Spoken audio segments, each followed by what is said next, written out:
has the changes that have taken place at the global level affected the kind of work you guys are doing?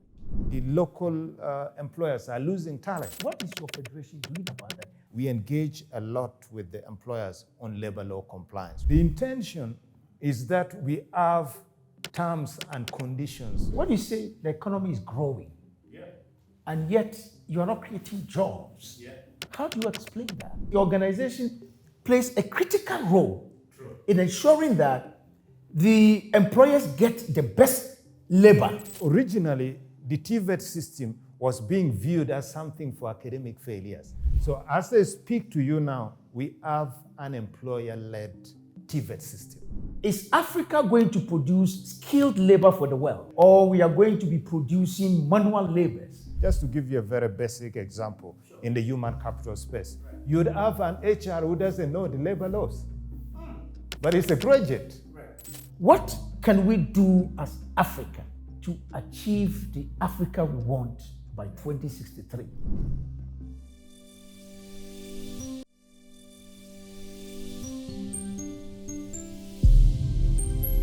Let me welcome you to the Religion and Enterprise Television, a station where we discuss issues to do with small and medium-scale enterprises within the context of the Africa Continental Free Trade Area, and knowing that by 2063, Africa intends to create and develop the Africa we want.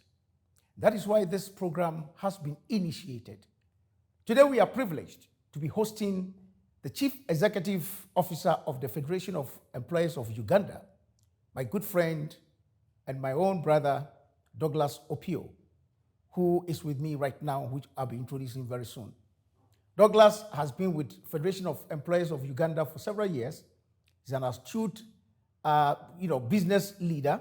We are pleased indeed to have him on our set this morning. My brother Douglas, my brother of Uganda. Yes. It's a pleasure to have you. A real pleasure, my brother from another. How's the family anyway? Oh, we are all good. Wonderful. The family is doing fantastic. Wonderful. Yeah. Wonderful. So, Douglas, this is Religion and Enterprise Television. And as I did mention in the introduction, our focus is on how can we help micro and small and medium scale enterprises all across the continent to develop, to become mega brands, to become employers, looking at the unemployment rate in Africa now. And so today we are privileged to have you. And so, but before we start, I know you, but not everybody knows you. This is a program that is beamed across the entire continent. Could you please give us a summary of who you are? What has been the journey so far? The journey so far, I think it has been a fantastic one for me. I'm currently the Chief Executive Officer at the Federation of Uganda Employers, as you rightly pointed out. I've been in this role for now 6 years. Okay. Yeah, so I entered into the role of being a CEO. I was still a youth then. I'm not anymore. But away from my work at the Federation of Uganda Employers, I'm also a businessman. Right. Yeah, so my company is mostly into IT services, but also I support a lot of companies. I support a lot of NGOs through their boards. Yeah, so companies that are in agriculture, companies that are in furniture, companies that are in consulting services, and then NGOs that are in areas of health, areas of livelihood. So it's such a great pleasure for me to be here and to share my experience. Of course, with my role at the Federation, I'm actively involved on policy matters, both here within the country, but also around the world. In Uganda, we have a specific lobby forum, the Presidential CEO Forum, where I'm one of the directors. And our intention there is to facilitate the link between the private sector and the Office of the President. Basically, we want to see how can we accelerate investment, how can we support the Office of the President to support the private sector to create more jobs in our economy. I'm also involved very actively in the skills area. co-chairing the Skilling Uganda reform process with the ministry, the permanent secretary, Ministry of Education and Sports. So we want to see a change in the provision of skills and to ensure that the transition from school to work is good. I'm on several other boards and committees on policy matters, but also at the global level. At the global level, for the past 2 years, I worked with the ILO as the chair of the Global Business Network on Forced Labor. So basically trying to ensure that we support the elimination of child labor across the world. And with the International Organization of Employers, I'm part of their team of employer experts. So addressing various labor and employment related matters at regional forums within the UN. That's a tall order. Interesting. I mean, I'm very particularly interested in the Federation of Uganda Employers as an organization. Could you tell us a bit about that organization? What is it about? What is the strategic objective of that organization? How was it formed? And what do you do specifically as an institute in this country? And I heard you talk about global issues. How are you related to other federations that to do with employers in that context? Thank you so much. So the Federation of Uganda Employers was established in 1958. At that time, it was established by a group of employers, mostly employers in the manufacturing and agriculture sector.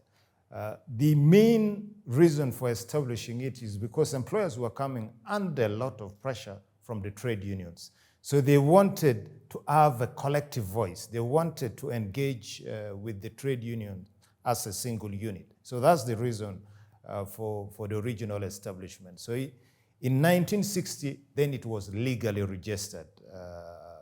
At that time, it was registered as the Society of Employers. But in 1961, that's where we get our new name, the Federation of Uganda Employers. So we have been around much longer than Uganda, so before Uganda's independence. Now, as the Federation of Uganda Employers, why were we established?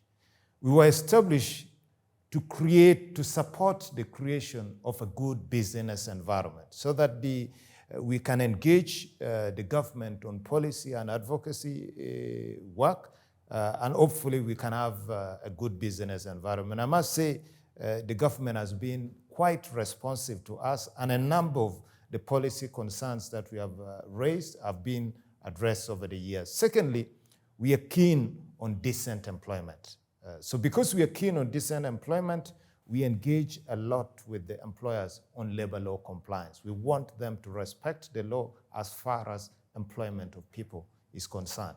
But not respecting the law is not enough. We also want them to do much more than just respecting the law. So we do document good practices. We work with Makerere University to do research on an annual basis. We even recognize the employers that are doing well through what we call the Employer of the Year award.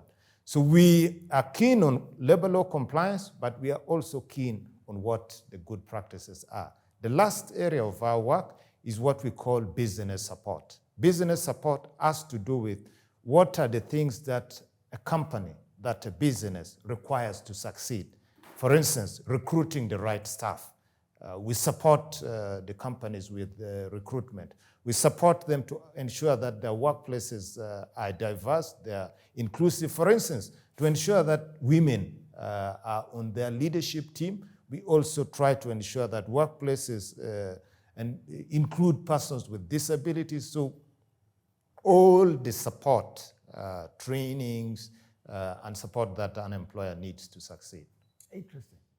Interesting. That means that the Uganda Employers, Federation of Uganda Employers, is more of an advocacy kind of organization. Absolutely. Ensuring that there's a balance between what the employers are giving the employees and the employees also giving back the employers what is expected of them. Interesting. Now, so let me put it this way. So, with what you guys do, and advocating for these sort of arrangements to do with employment and employers and employees, how has the changes that have taken place at the global level affected the kind of work you guys are doing? Significantly. How? Significantly. First, we work with global legal frameworks. Right. So the agenda for the work that we do is not only set at the national level. It's set at the ILO through the International Labour Conference. So we see legislations emerging from the International Labour Conference in the form of conventions. And then these conventions have to be translated into our national labor laws. And then they directly also affect the work, the way we work. But there are also other legislations that emerge from elsewhere. For instance, the due diligence legislation from the European Union. I was privileged to be presenting to them on issues around forced labor last year in September. So those have a bearing on the work that we do. And also the way that our companies do business. For instance, the European Union will require their companies to do proper due diligence to ensure that if they're dealing with local companies here, for instance, they're not involved in child labor, they're not involved in issues of human trafficking, they're not involved in issues of forced labor. So that means the way a local enterprise does business is directly affected through global legislation. Now, issues of decent work. We are having things like fair trade, for instance. If you're not giving proper working conditions, if you're not respecting safety and health, you're not respecting the rights of workers, you might never be able to sell globally anymore. So our responsibility is to ensure that employers are aware about these global developments and that they're complying with the requirements. Interesting. Now, Uganda has a very youthful population. Almost about 75% of the population are below 25. Actually, our average age is just about 15. Yes. Yeah. Okay. Now, I'm sure you are aware that there's a lot of export of young Ugandans to the Middle East for jobs and what have you. Are you concerned about this? Yes. And if you're concerned, knowing that, and the report that we hear is not good, whereby people are either more treated, people don't get decent jobs and what have you. What is your federation doing about that? And are you in touch and are you in the conversation with the companies that are recruiting these young people and taking them outside? It's a matter that is of great importance to us. When we started our work, we are not as much concerned about people going abroad for employment. But over the years, we have seen the issues that are emerging from people moving abroad for employment. So about 3 years ago, I think almost already 4 years, we entered into a memorandum of understanding with the trade unions, but also the Uganda Association of External Recruitment Agencies. Basically, the companies that facilitate the externalization of labor. So our engagement with them was to try and ensure that the terms and conditions for work, which was being agreed with the companies in Saudi Arabia and generally the Middle East, are in such a way that the rights of Ugandans are respected. But that we also have a reporting mechanism. Should they be having challenges, to whom can they report? We also engage extensively with the government to sign bilateral labor agreements with these countries. Like right now, as I speak, we have one with Saudi Arabia. The intention is that we have terms and conditions of employment of our young people moving abroad agreed at that level. And then that forms the basis for agreeing contracts with individual employers. But also at that level, we can agree on the minimum pay so that these people are going abroad, they're not being exploited. And then we have also engaged a lot with internal affairs to address also the element of human trafficking. That people are not taken advantage of. Right. Now, this is a temporary solution to a long-term problem. Right.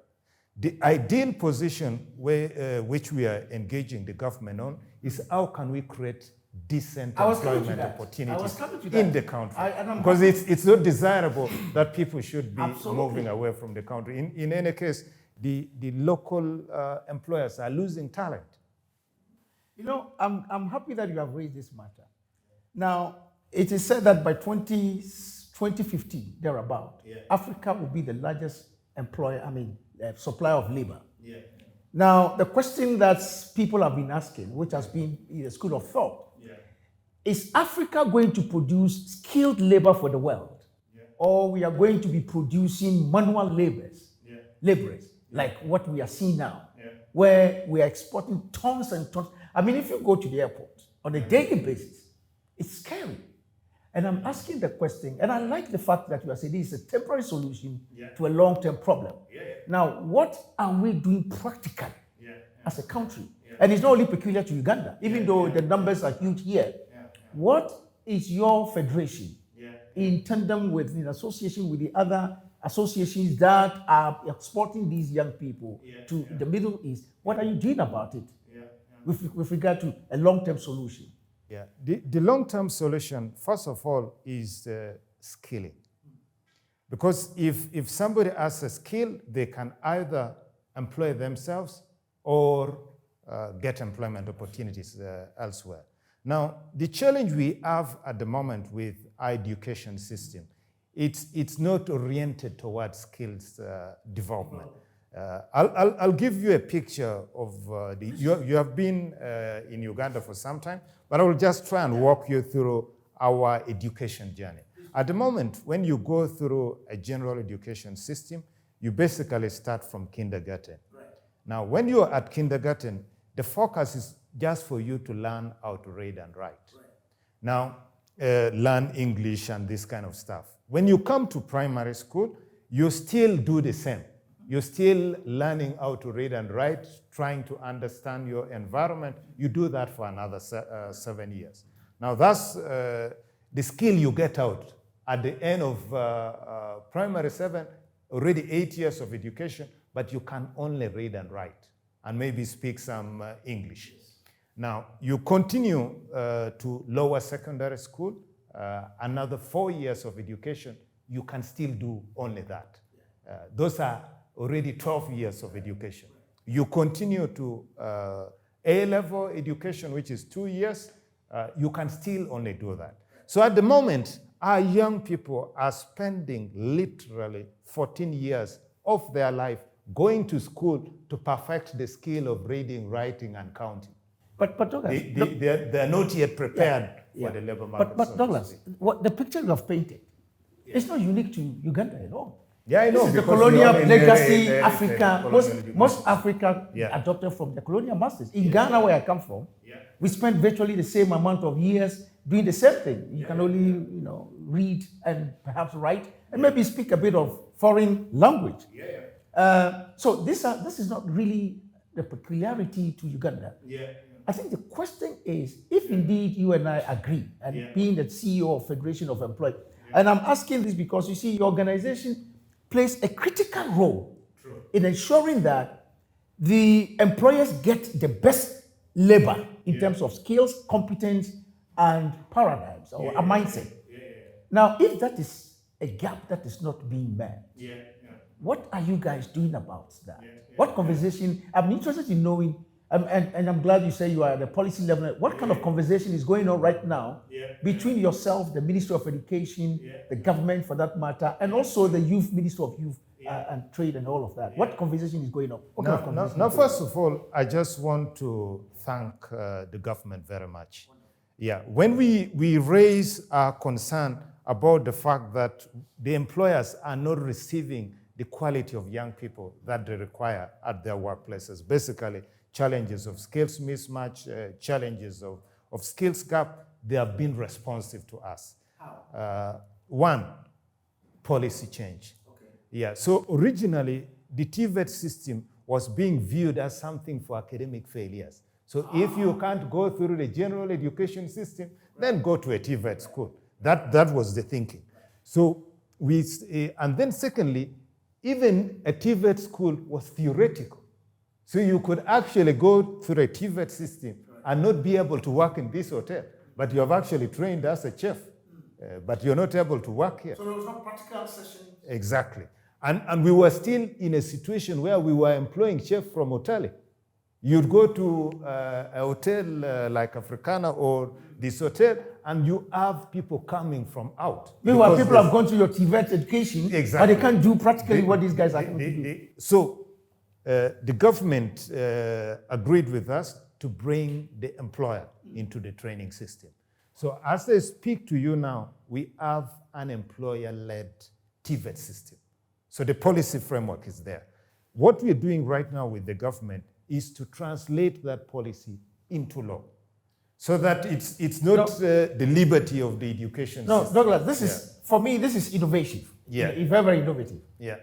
Where you have a system where the employers are now leading, if you like, the syllabus, Exactly. the content of the training taking place in the vocational institutions. Exactly. Now, can you elaborate more on that? Because I think it's innovative. Now, if you have just joined us, this is the Religion and Enterprise Television, and we are talking to the CEO of the Federation of Uganda Employers, or Employers of Uganda. Yeah. And he's just brought to the fore very interesting dynamics to the unemployment section or aspect of African, challenges. The fact that in most African countries, and we have this vocational system, which to most of our government is an intervention to reduce unemployment. Now, in Uganda, what the chief executive is telling us is that there is a new dimension to this whole, ideal, whereby employers are now leading the development of the syllabus and the content for training these people. Douglas, please educate us a bit more. I'll come back to the exportation of our young people. It's not only peculiar to Uganda, but I think Uganda is on the high side. I'll come back to that. And we need to drum home what kind of solutions we can get. And I like it because now you are linking it to the fact that Uganda is looking at the long term, how to address this matter by engaging employers in the TVET education of your country, of Uganda. Please educate us more on that. And this is an innovation from you, right? From your federation. Working, of course, with of the course, ministry. in tandem with the ministry, but it's fantastic. So what we are trying to do, first and foremost, is to define the qualification framework. So this qualification framework is basically just defining the level of competence. For instance, if I'm going to be prepared as a chef, for instance, there are various levels that I go through, and then those levels will be defined by the employer. The kind of competence that should be imparted will also be defined by the employer. So we'll do that through what we are calling sector skills councils. So these sector skills councils will define which occupations do we need to train the people in, which skills do they need to acquire during the course of their training, and then also the opportunity for people to do industry training. So what we are keen to pursue is a dual skilling system. So you get training in the training institution, but you also get training in the actual workplace. Interesting. I mean, I like that. I think one of the challenges most people have, talked about across the continent is the fact that the gap between what employers are looking for and what our educational system is producing is too huge. And so the next question I'm asking, once you are addressing the TVET aspect of the thing, two questions from there. Are you also working with the universities to ensure that what is being taught in our formal tertiary education are also meeting the demands of the employment sector? That's number one. Number two, now I'm interested in knowing at the TVET level, what sort of skills are they giving them? And I'm asking this question because, technology has become a center space, a centerpiece in development across the world.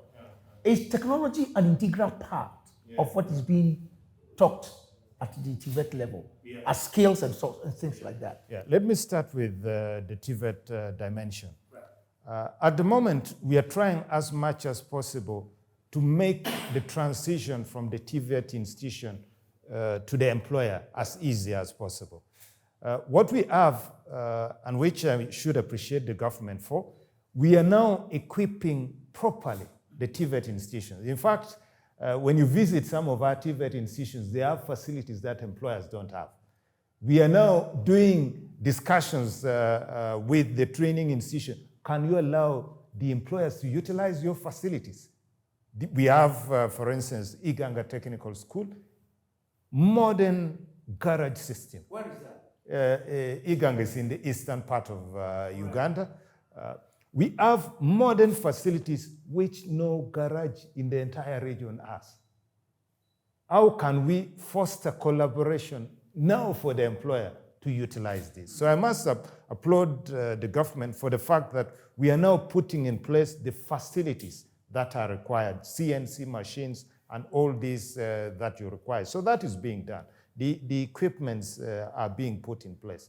And then secondly, they are also responding, setting up institutions that respond to the demands of the employers. Setting up the Oil and Gas Institute in Chikumba, ensuring that certification like City and Guilds is in place. So the government is responding to the employer's call. Because you see, there are some sectors, sub-sectors even up to now, we still don't have experts. Yeah. I'll give you an example of sugar industry, for instance. At the moment, there is no training institution for sugar technologies. Wow. But we have more than 10 factories. You guys export sugar? Yeah, we export sugar. So most people are still training on the job. They are having to rely on foreign experts to train them to be able to do their work. So that collaboration is improving. But we are also having what we are calling contract curriculum. Basically, the employer defining his or her need and approaching a training institution. Right. And then asking the training institution to deliver that for them. Over time? Over time. I'll give you an example. The Madvani Group, for instance, working with the Nile Vocational Institute, design a curriculum to train tractor drivers. Because there was no institution training the tractor drivers, yet as a plantation, you need the tractor drivers. You need people to be able to maintain them. So that collaboration is ongoing, contract curriculum arrangement. At the university level, what are we doing? Before you go there, I mean, this is interesting because not that the university, we'll come back to that, but the question I'm asking is, why? I don't think many people know about these things that are going on. True. And what has been when was this started? When was this innovative ideas started? And what has been the impact so far? Right? If you can address that. Then, of course, I mean, I know my executive assistant is taking note of that. Is it possible for you to help us to, facilitate for us to go and view what we are doing, take photos of them, shoot it, and then support what we are saying? Because what we're trying to do as a platform, we don't want theories. We want to address practical solutions. So would you give a pledge, a commitment to us that you can facilitate? We go to Uganda, we go to so we can go and take a short talk to the CEOs or whatever, and then we all of that to support what you have told us. So the entire continent, because I think that for many countries in Africa, they see vocational institutions as for the dropouts. And if Uganda is doing such a wonderful thing, we want to know. So, but what has been the impact so far? Now, first of all, I should explain that the progress has been slow over the years. It's just of recent that we have had accelerated progress. Now, in 2012, we designed a 10-year strategic plan for the BITVET sector. But unfortunately, the reform process were quite slow. I must applaud the current minister, also the first lady. Right. When she came on board as the minister, that's when things started to move. Right.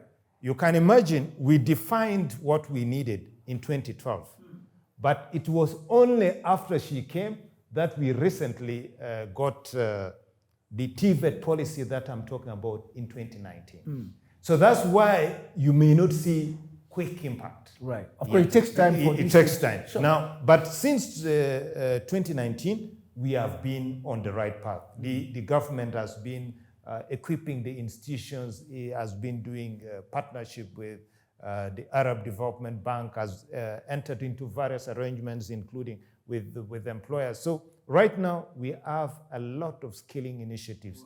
The hubs have been created under the Presidential Skilling Initiative. So around the country, thousands and thousands of young people are being trained on practical skills. We are having the Directorate of Industrial Training certifying even people who had acquired skills but had no purpose. So recognition of prior learning is also going on. So a lot of young people are embracing skills development, which was not the case in the past. I've seen people who were originally university graduates, now they're in the technical space. Actually, in one of our sector skills council, the person was originally qualified as an accountant, but went and did carpentry. Now is in the carpentry space. So we have a lot what they call furniture design. Exactly. So we are seeing people embracing this. Interesting. That's interesting. What you are going to the tertiary schools because we want to know what is the linkage to universities as well. Because as you mentioned, the statistics show that just about between 10 to 15% of candidates who go through primary school all the way to secondary school are able to enter university, which means that the huge population in Africa are not getting access to the universities. But even that small percentage, that small bracket of 10 to 15%, we are talking of almost about hundreds and hundreds and hundreds of thousands coming out of university every year. There are no jobs for them. So my question is, if we are doing so much at the TVET level, what are you doing also at the university level to ensure that they meet the demands of the private sector? I think the pyramid you're explaining is only fair that the pyramid is shaped that way. It's only fair that we have more people at the lower level and fewer at the top. Because university graduates are mainly being trained to be supervisors. They're being trained to be managers, to be... I like what you're saying. It's only fair that we have a small people. I mean, obviously, that's almost like a rhetorical statement. But if everybody had a chance, they will go there. They would go there, but... Even the little people, the small group of people that have become the apex are not getting the jobs. That's where the issue is. You get the point now? I don't see a problem with exactly. the numbers. So the pyramid is okay. It has always been like that. The pyramid is but okay. The question is, what is your federation doing to ensure that whereas you are addressing the skills, problem at the TVET level, are you also engaging the universities to ensure that, look, our employers are complaining that you have people who even do administration, they can't even write a memo. They can't take executive minutes. What are you doing about that? Now, we have been actively engaged with the universities for some time now. Even on our governing council, I think we have like 2 universities within the board of the federation. We also have signed a memorandum of understanding now with Makerere University. I think we are in the 8th year of that memorandum of understanding.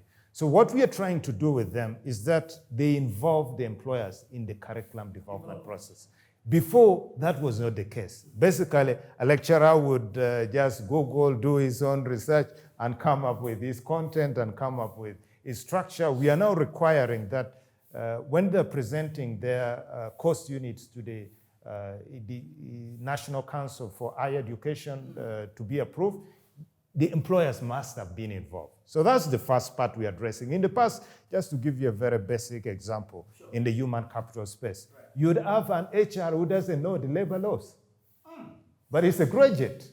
A graduate meant to come and work with real people and with the law, but you have zero clue what the law says about employment of people. So we are working to address those. Now you can't find a university that is not addressing labor laws. All of them are now addressing it.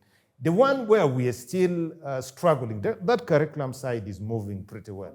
The one where we are still struggling is the attitudinal change. Attitudinal, the soft skills, huh? The soft skills. So the soft skills has remained a problem. Employers continue to complain about young people whose attitude towards work is just not good enough. And we are discussing how the issues of labor to do with the law, the skills, and the attitude, and all of those things can be addressed. And I must admit that Uganda seems to be doing something great through the initiation of his federation and a lot of the things that they are doing with their members. Now, if you have not subscribed to this channel, please do so and ensure that we can share the good news to the entire continent for everybody to know that something good is happening to our continent. Because remember, Africa is indeed the future of the world. Douglas. Thank you. Let's talk about, let's expand the issue on technology a little bit. Yeah. And I'm bringing this issue back again because as a CEO of the Federation of Employees of Uganda, employability in every sector of the economy is becoming a major issue now because technology is coming in. Now, I'm sure you know about the AI, the robots, and what have you, which presupposes, and this is the estimation, that by 2040, if Africa does not take care, most of our young people are not going to be employed because of technology. Are you concerned? And if you are concerned, what do you think both Uganda and Africa ought to do to ensure that not only are we increasing the investment in technology, science education, but also to ensure that we mitigate the negatives of technology on our young people and all of that? What are you concerned about this? I'm very concerned. Now, in the case of Uganda, just to give you a bit of perspective, we are in the digital age. But a survey done by Woes just in 2021 showed that Ugandans who are 10 years and above, only 12% of them have ever used internet. Only 12%? Only 12%. 10 years and above? 10 years and above. What was the cutting point, the cutoff age? There's no cutoff age. So which means from 10 years to about 80 years people, as long only as 12%. Only 12%. And Uganda is close to 40, almost 40 million. Or Yeah, more yeah, than 40 million. Over 40 million. Yeah. So wow. Which means that averagely, if it's just 10 to 12%, we are talking of just about 10 million people. Yeah. Interesting. Yeah. Interesting. So not even 10 million, it's maybe about 5 million, yeah, 10%. Now, yeah. That's interesting. That shows the magnitude of the problem. Yeah. What does that imply? First, access is not where we want it to be. So we still have a number of our young people, a number of our population that is not having access to modern technology. What are the impediments? The major one at the moment is cost. Comparing us with other countries in the region and even globally, Uganda is one of those places where the cost of internet, the cost of IT is quite high. So the government has to deliberately, and I'm glad we launched already our digital strategy not long ago, actually last month. So hopefully that digital strategy, that digital roadmap will be implemented so that we can increase access to modern technologies. But as we speak now, you have to be in the privileged group to be in a position to benefit from the advances of technology. Even in the workplace, the application of technology in everyday work is still very minimal. I've been to sessions, I'm asking people about artificial intelligence. I'm trying to demonstrate how artificial intelligence tools are being applied in work. But I'm always quite surprised. Not many have used any of those tools. Yeah. Even basic tools like editing, not many are using it. Basic tools that can help you generate some ideas when you're working on a particular project. People are not utilizing those tools.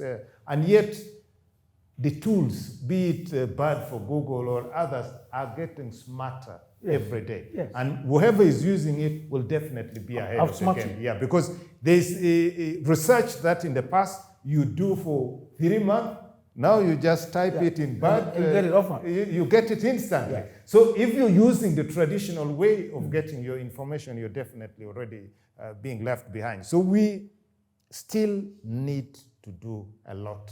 And what is the Federation doing about it? No. And I'm asking because, you see, if indeed you are saying that just about 10% or whatever the population are using internet or are technologically knowledgeable.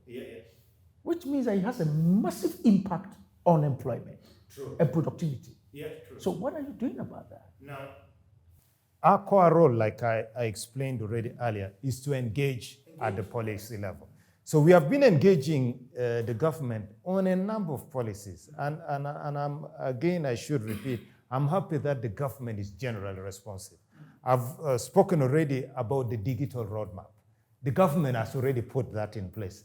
Our role now will be to hold them accountable to ensure that that digital roadmap is being followed. I think you can be a very good PR for the government, because I work with them all the time. Yeah, you're doing a good PR for them. I can't come here and complain when the government is responding to what I want. Absolutely. I hope that I can talk to somebody in the private sector who can authenticate some of the things that you're talking about. Would be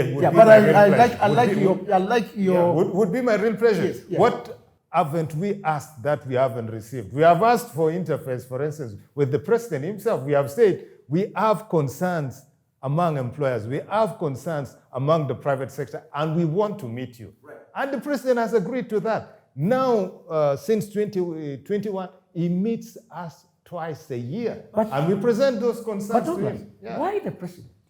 This is not part of our, but I think there's a minister for trade, there's a minister for labor, there's a minister for, industrialization or whatever. There's a minister for, even if it comes to young people. So why the president? First of all, it's just like you have a structure in a company. You have the CEO. And you have the heads of departments. Yes. And you have the board. And you have the board. Yes. Yeah, so you can have the president, but there are really things that, or the CEO, but there are things the heads of department won't do. They want the CEO to do it. The CEO must do it. Yeah. So that's the same situation. We are not going to the president for petty individual company issues. We are going to him on issues that need strategic guidance. Otherwise, the technical issues, this one, license has not been issued, this one has not been done.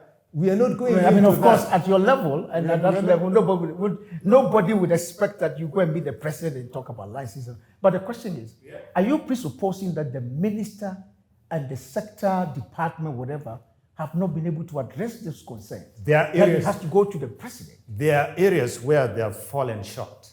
So it's more like a complaint. Yeah, there are complaints that we have So meeting the president, you are going to complain to the president? Not to complain to the president. What we actually doing with the president is to provide our proposals. And why not the minister why not provide those proposals to the minister? There are proposals that the minister has the decision-making powers to do. Right. There are proposals that relies with the office of the president.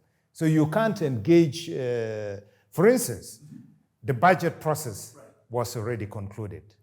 But I'm giving you an example of the recent meeting we had with the president. It was mainly around e-mobility. Right.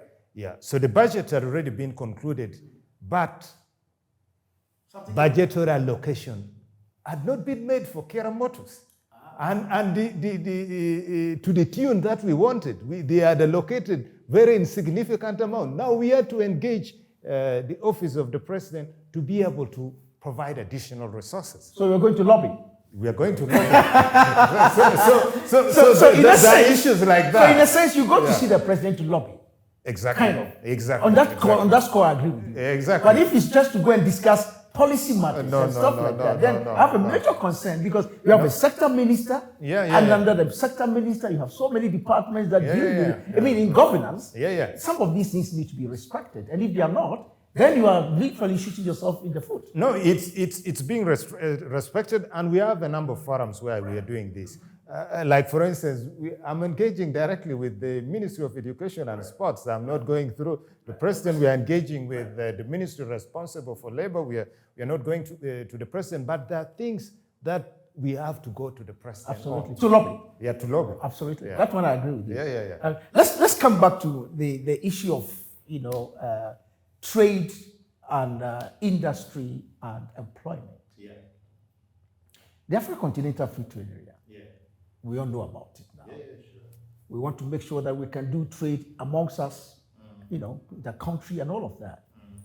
Currently, where we are, as the federation leader, are you concerned? that Africans, of course, East Africa is doing quite a bit, but across the continent, we're not doing as much as we're supposed to do. And that is why the Africa Continental Federation has been mooted. Are you satisfied? It's almost 1 year now with the rate so far. No, I'm not. Because despite us being on the same continent, the level of connectivity between our states is quite poor. Now, the connectivity is an important enabler for trade. Yeah, but across Africa, you'll find it very difficult to travel.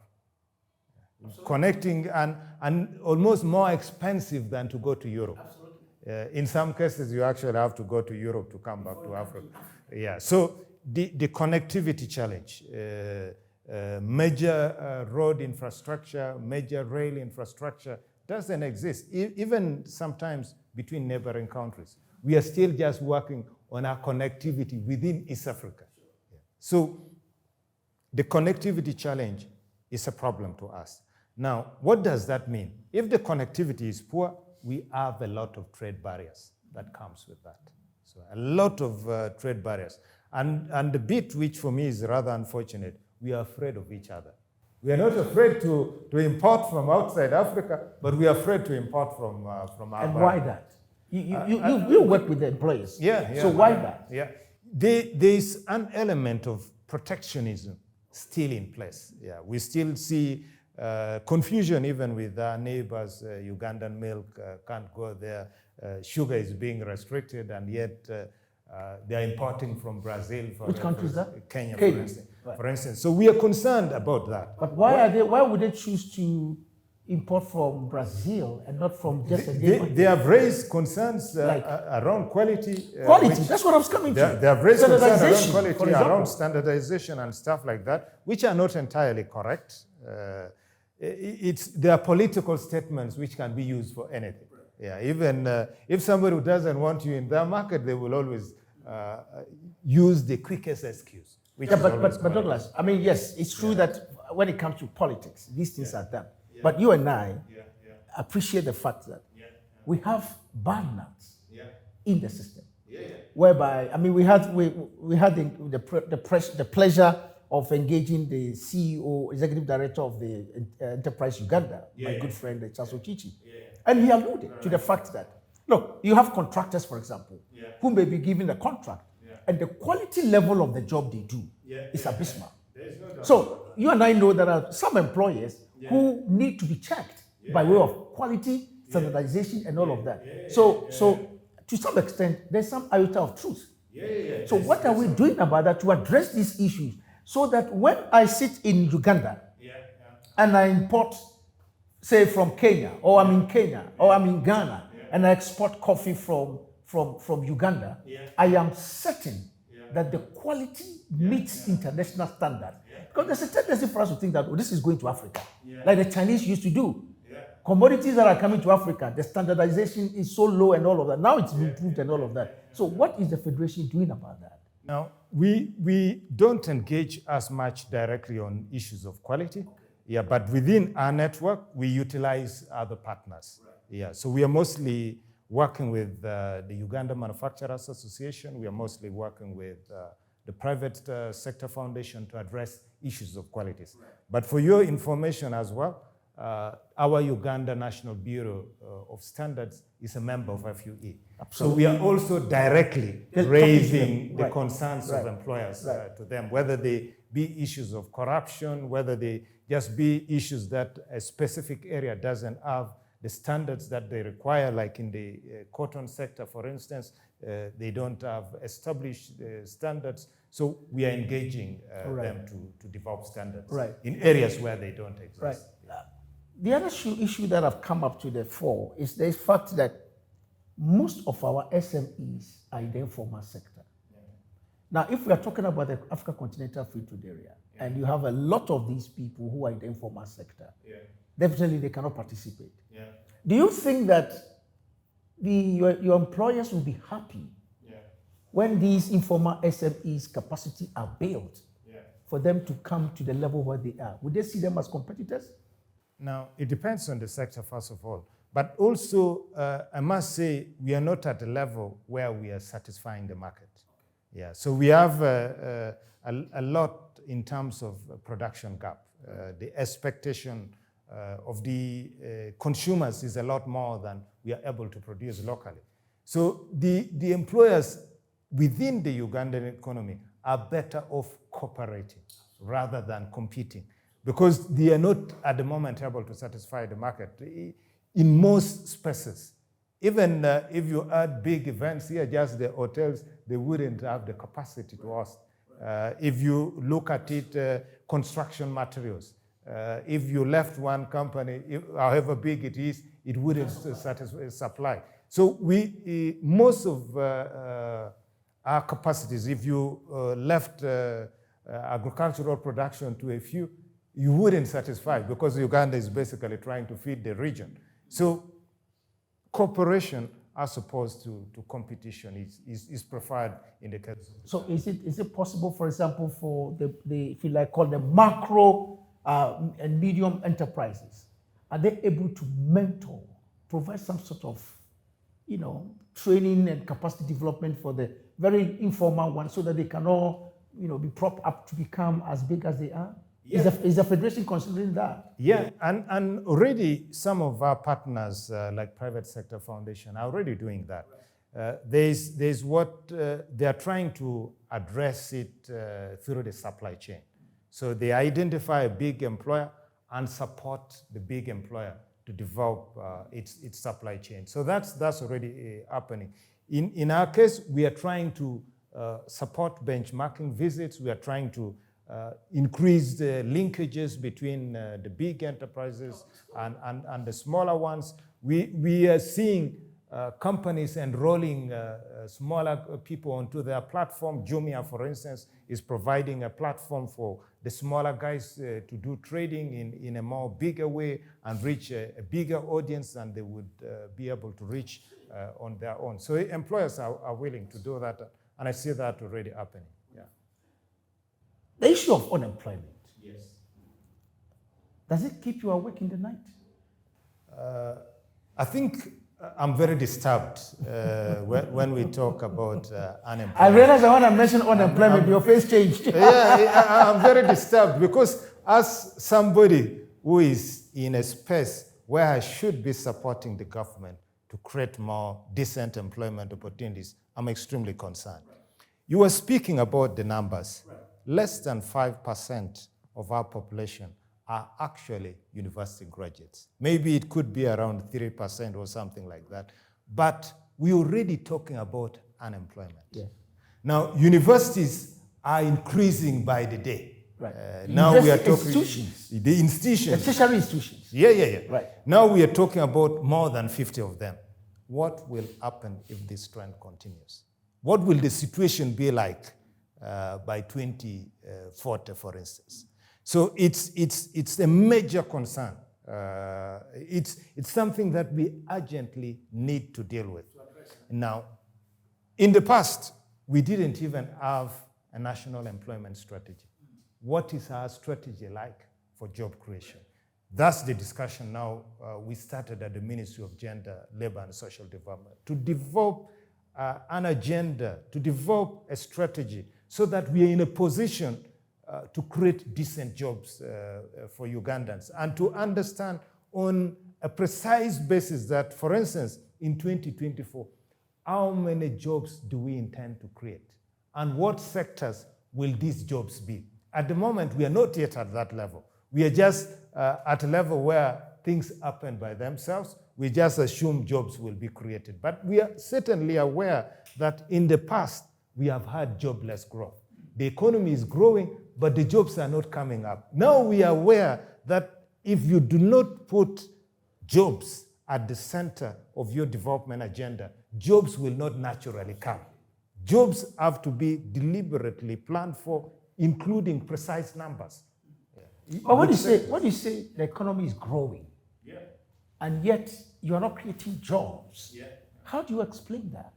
Now, is it growing in terms of GDP? GDP, yes. So then if the GDP is growing and yet it is not trickling down to empowering the people to acquire skills and labor, employment, how do you justify that? It's almost like like you mentioned, tertiary education is becoming commercialized. And that is why everybody is setting up all these things. Now, if you do that, but the quality of the output is not good, doesn't that affect the economy negatively? Yeah, it does. It does. So, in terms of where the investments were being made, that's where the concern. We were doing lots of infrastructure projects, but we were also constantly expanding government. We are constantly expanding our parliament. You're going to lose your job. You're going to lose your job. You're going to lose your job. No, the reality is that the cost of public expenditure has to be reduced. In other words, we must move away from increasing consumption to putting our money in the production side. Are you lobbying the president on that? It has already been embraced. The Minister of Finance is already doing that, so it's nothing new. Yeah, so we have been engaging the government for a long time, actually, that we should reduce government expenditure. And I'm happy that that is being done. I'm happy that foreign trips are being cut, a lot of things are being cut. So they're reducing the cost of government expenditure and then to put money in areas where it actually helps to create employment. Okay, so do you foresee that sometime to come, Parliament, the number will come down? Or it will just be kept at where it is now? It's a political question that I don't have an answer for. Yeah. Fantastic. Douglas? Yes. I know you're a Christian. Yeah, I'm full-time, not part-time. Yes, I know. Yeah. And statistics show that in Africa, almost 99% are religious. Yeah. Somebody else is spiritual. Yeah. They are either in the mosque or they're in the church. Yeah.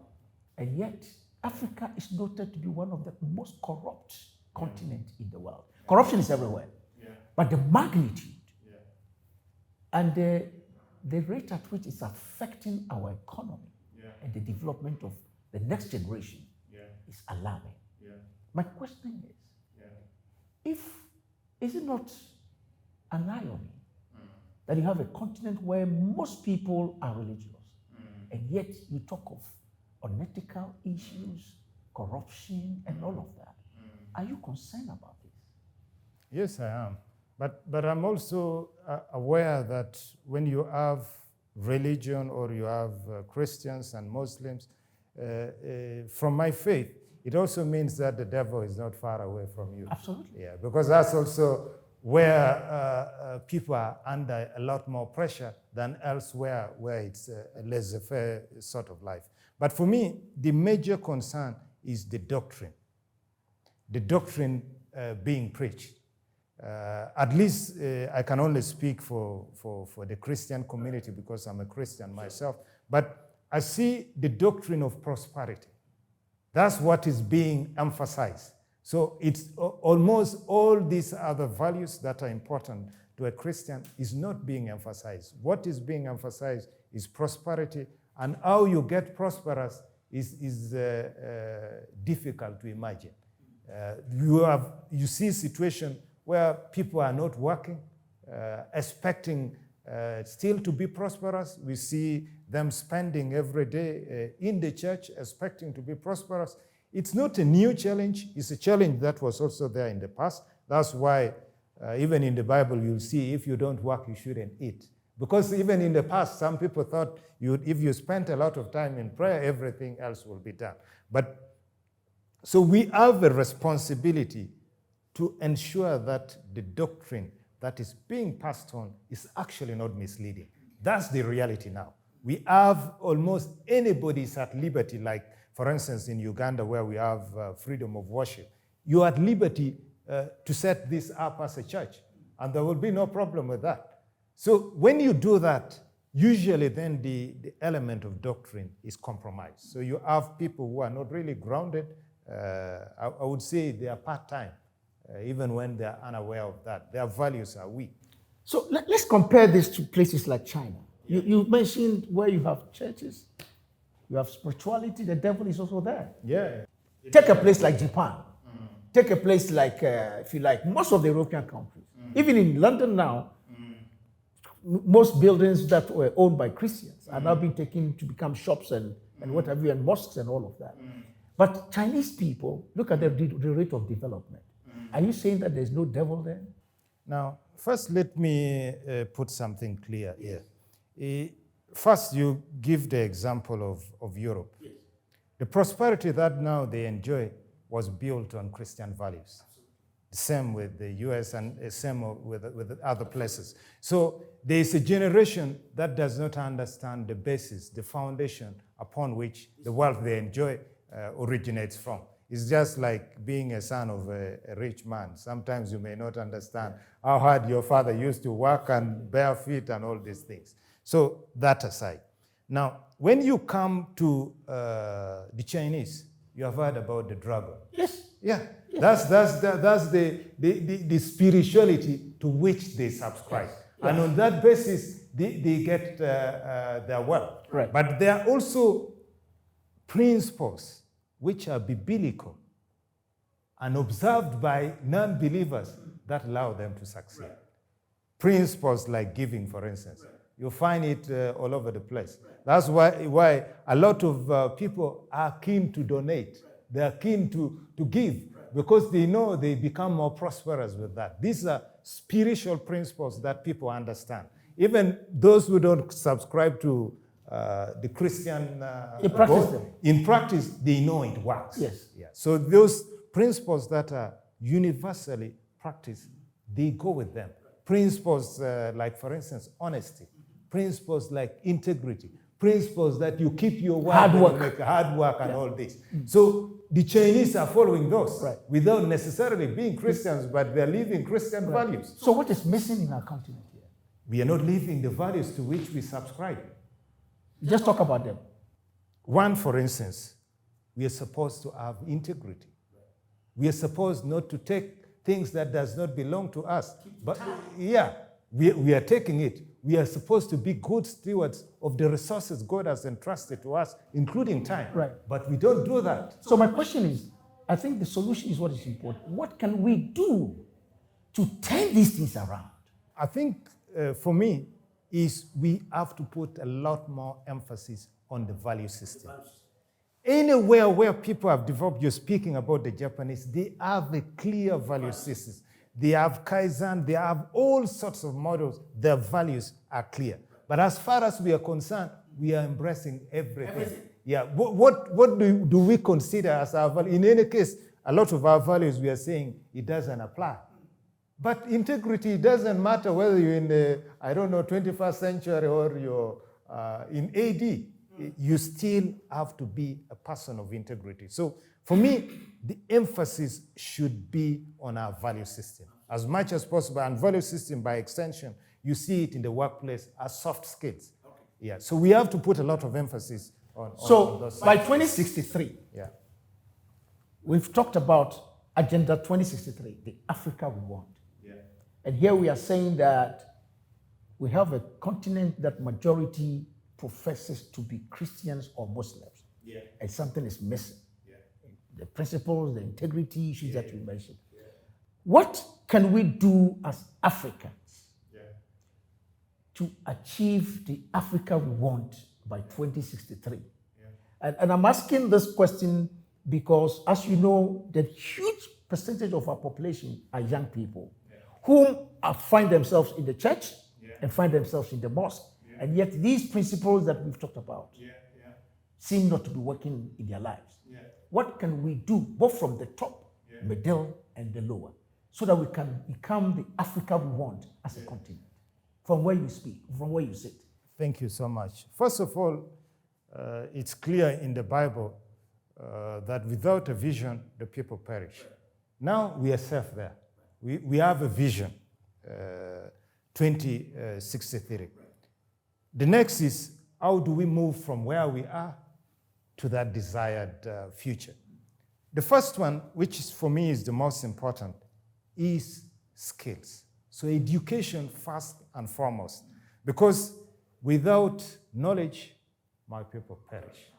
So the starting point is to ensure that as much as possible, Africans are going to school. Education, access to education is improved.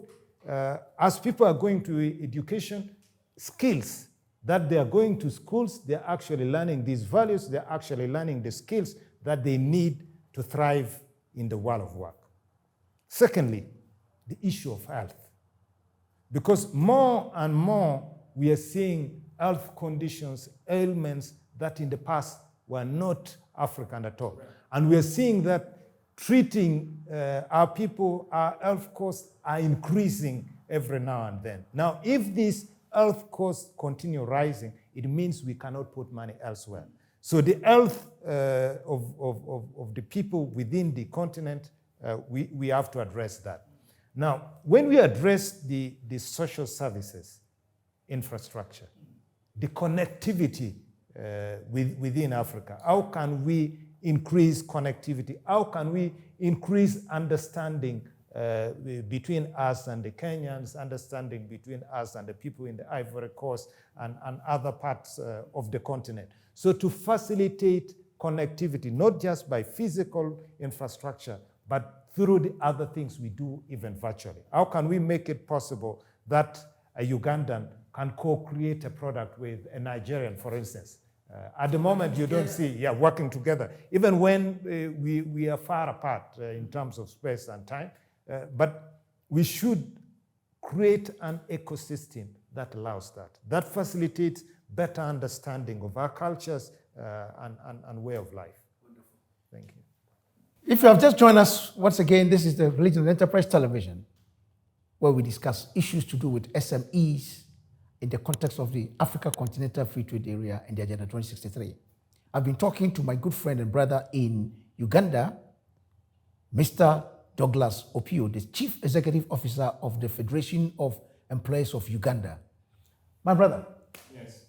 My last question. It's been said that what lasts most in the life of every individual is the legacy you leave behind. You've done so much for Uganda through a short, so far. And my question for you as the CEO of Federation of Employers of Uganda, how would you want to be remembered when you happen to exit to the next phase of the earth or of life? And you can look in that camera. Yeah. And you are saying how you want to be remembered. Have in mind you are talking to the young people, huge population on our continent. You know the challenges our continent faces. We've talked about the principles. We've talked about the Tibet issues and the Agenda 2063. How would Douglas want to be remembered as an active citizen of Uganda, but largely of Africa as well? That camera. Thank you. Thank you so much. First of all, in the space where I'm keen to see as many young people as possible get decent employment opportunities. I want to be remembered for having participated in creating decent employment opportunities for Africans, but also the people world over.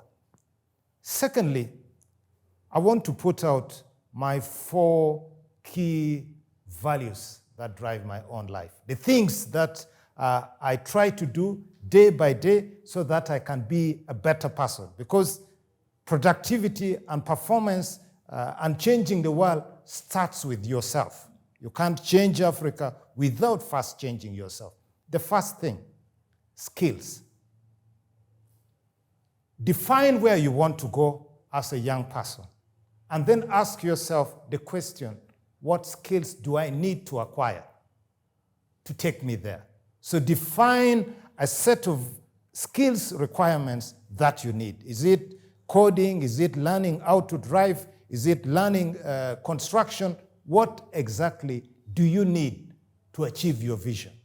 We have Vision 2063, but what is your vision as a young man? And what are the skills that will take you there? So that's the first thing that I want in a young person out there to have. Secondly, is the issue of your spiritual growth. Don't be lied to. Hard work alone, skills and all these things is not enough for you to succeed in life. You have to be spiritually grounded. It doesn't matter whether it's an Indian or it's a Chinese or somebody else, they have a foundation upon which they stand to get success. So as a young person, spiritual growth. Be clear with how can you grow? How can your relationship with your God be stronger? And if your relationship with your God is stronger, then you can be able to grow. Thirdly, habits.